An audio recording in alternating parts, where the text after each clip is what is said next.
Doutora Valéria, boa tarde, bem-vinda. Boa tarde, obrigada, prazer sempre, né? E hoje falar de um assunto com tantas polêmicas. Né? E mitos ainda a respeito, né, gente? Sim. Vamos entender, vamos começar do comecinho, né? Para a gente entender o que é esse período da menopausa, né? E Exatamente. que idade que ele, normalmente, né, a média que ele acontece. Então, a menopausa é a última menstruação da mulher. E após esse período, a gente chama de climatério.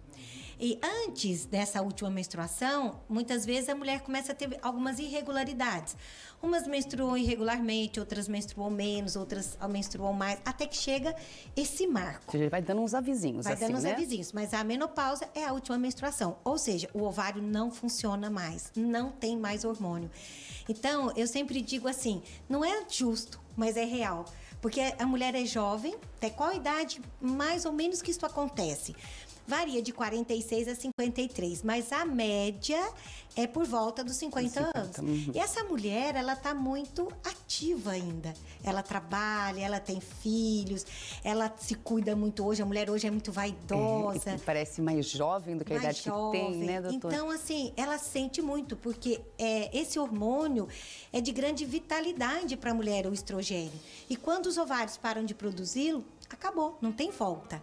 Então, quais as consequências dessa falta do estrogênio, do hormônio?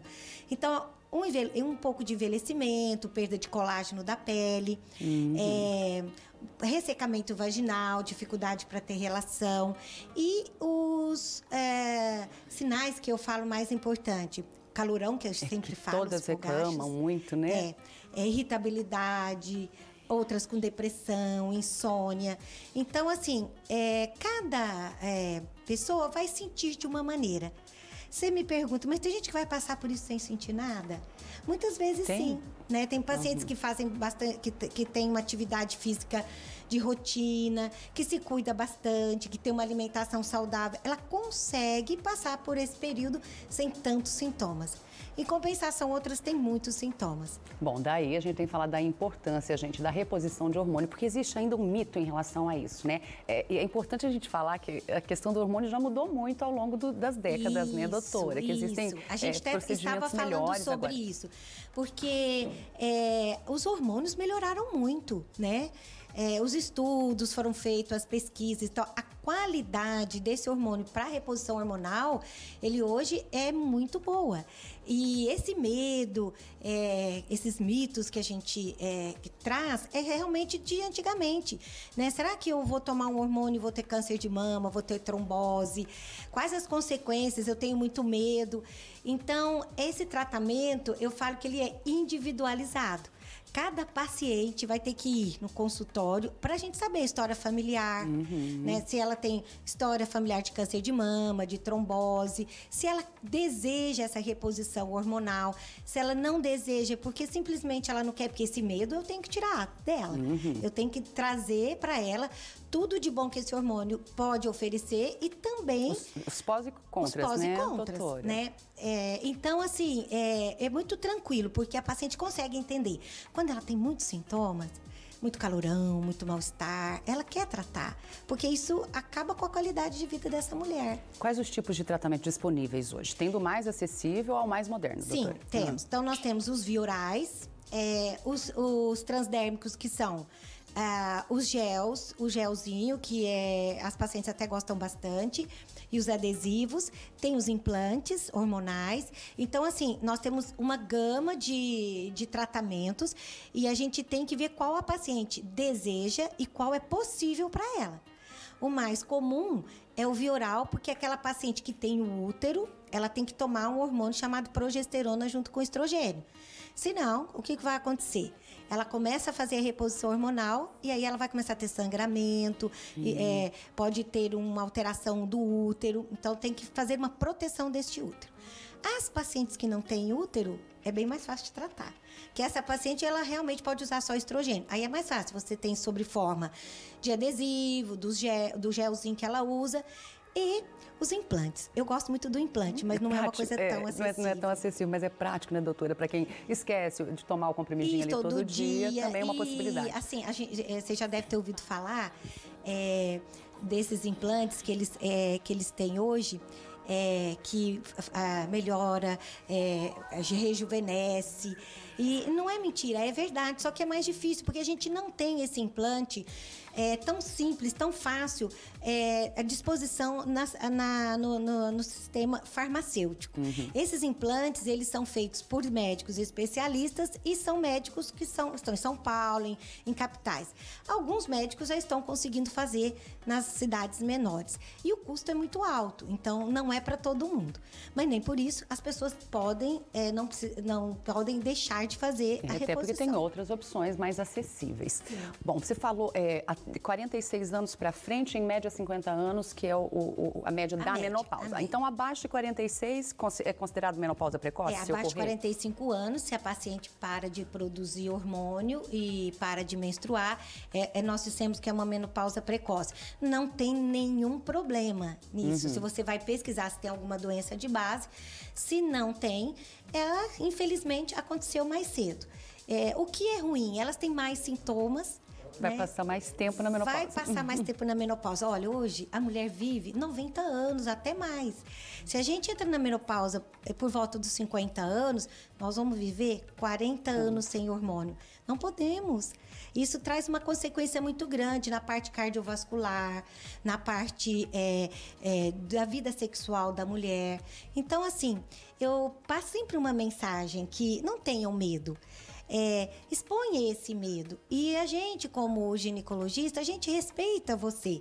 Se você não quer tomar, quais as outras possibilidades? Atividade física, uma boa alimentação, procurar uma nutricionista que, às vezes, da forma mais natural, consiga fazer essa mulher ter uma qualidade de vida melhor. Nós temos hoje também, para ressecamento vaginal, atrofia vaginal, o laser. Porque as mulheres que tiveram câncer de mama, trombose, não podem fazer reposição hormonal. Se essa sexualidade dela está ruim porque tem uma atrofia vaginal, o laser é uma boa opção para isso. Então, assim, temos muitas alternativas de tratamento. E por isso que tem que fazer uma avaliação, né, gente? Não adianta você ir lá tomar o hormônio que a sua irmã, que a sua amiga, que a vizinha está tomando, porque o seu histórico é outro, né? Outro. E é perigoso, porque você realmente tem que ver se essa paciente tem os exames em dia, se fez mamografia, se tem essa história de trombose, se tem uma tendência a ter varizes. Então, assim, tem que ser individualizado, tem que ser muito bem preparada psicologicamente, tem que ser bem orientada, e aí vai muito bem. Mas hoje a gente precisa cuidar da mulher na menopausa, porque realmente nós estamos cada vez mais jovens com a idade. A idade não é compatível com o físico da mulher hoje. Ela se cuida muito, né? Então, nós não podemos também deixar essa qualidade de vida baixar. Ela tem que continuar vivendo acompanhar o ritmo, né? Do ritmo da mulher atual, né? E aí tem tanta coisa que envolve essa fase, né? Os filhos já estão indo embora, outros casando, ela se sente também um pouco solitária, o marido tem as atividades, não consegue dar essa atenção que talvez ela espera, essa atenção toda. Então, a gente tem que trabalhar bastante. Por isso que é importante ficar de olho na depressão, que também está associada, né? Essa falta de reposição de hormônio. Pacientes que têm já uma tendência à depressão, ansiedade, isso tudo piora bastante nesse período. E é uma forma de tratamento. Outra forma legal de tratamento são essas medicações que a gente pode dar, que não são hormonais e que melhoram muito a depressão. A gente pode dar ansiolítico, antidepressivo de baixa dosagem, que também ajuda muito a mulher nessa fase. Doutora, tem uma pergunta do pessoal de casa. Estou com 58 anos, ainda menstruo, mas tomo anticoncepcional. Se eu parar, corro o risco de engravidar? Isso aí é muito boa essa pergunta, porque, primeiro, 58 anos ela já está na menopausa. Ela não pode mais tomar anticoncepcional. Ela tem que usar outro tipo de hormônio. Ela está correndo um risco grande com esse anticoncepcional, inclusive de ter uma trombose, porque não é a medicação para essa idade. E se ela tem 58 anos, ela não tem risco mais de engravidar. Se ela parar o anticoncepcional, ela já entrou na menopausa. Não tem como uma mulher acima de 55 anos ainda estar ovulando, produzindo hormônios. Então, mas nesse caso, se ela está, é por conta do anticoncepcional, porque ela deve interromper, né, naquele período e está menstruando ainda. Ela faz o sangramento de escape do anticoncepcional. Se ela parar, ela não menstrua mais.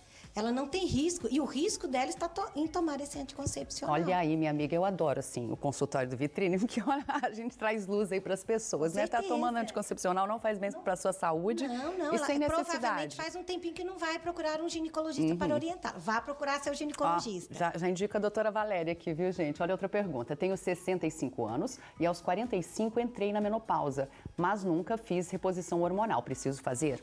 Então, individualizar, ir ao seu médico. Qual é os sintomas que ela sente? Passou, não tem mais os sintomas de calorão, dos fogachos, mas ela já tem, por exemplo, um ressecamento vaginal. Acima dos 60 anos, normalmente a gente não faz mais reposição hormonal, porque o risco aumenta muito. E o ideal é a mulher entrar com a reposição hormonal nesse período que nós estamos falando, do início da menopausa. Aos 45 anos, ela deveria ter feito, até por volta desses 60 anos. E a partir dos 60 anos, a gente tenta tirar. Tem paciente que não consegue ficar sem, que volta com sintomas.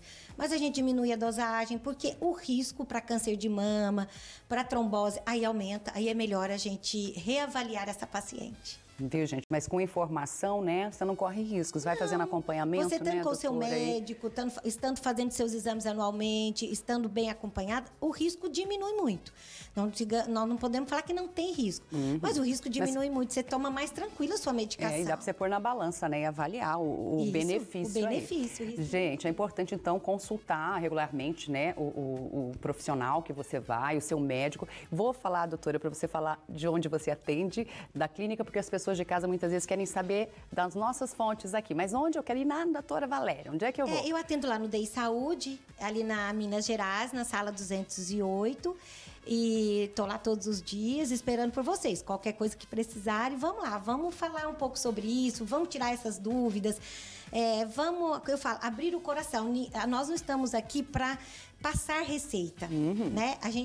Nosso trabalho é orientar e cada vez deixar a mulher melhor, mais feliz. Tá certo, doutora. Obrigada, tá? Pela presença. A gente adora, você sabe, né? Obrigada. Então tá bom.